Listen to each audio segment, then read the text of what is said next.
En 1642, Montréal est fondée sous le nom Ville-Marie, une colonie missionnaire mise sur pied pour évangéliser les Amérindiens. On attribue la fondation principalement à Paul de Chomédy, sieur de Maisonneuve, et Jeanne Mance, qui y fondera l'hôpital Hôtel-Dieu. Après près d'un siècle de guerre des fourrures, des représentants de France, d'Angleterre et de Hollande, ainsi que 39 dirigeants autochtones, se donnent rendez-vous à Montréal pour y signer la Grande Paix de 1701. 1300 visiteurs à Montréal viennent doubler pour un moment la population de la ville. En 1760, c'est la fin de la guerre des conquêtes. Québec tombe sur les plaines d'Abraham, puis Montréal est prise. C'est la fin de la Nouvelle-France qui passe aux mains de l'Empire britannique.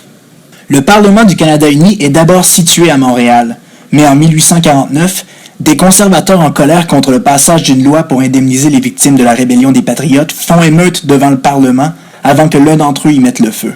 Le Parlement est complètement détruit et déménagera ultimement à Ottawa. En 1967, Montréal, sous Jean Drapeau, réussit l'exploit d'accueillir l'Exposition universelle.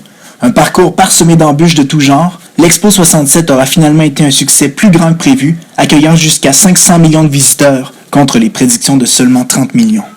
En 2017, 375 ans après sa fondation, nous célébrons tous les aspects d'une ville riche en histoire qui sait plus que jamais briller à travers le monde.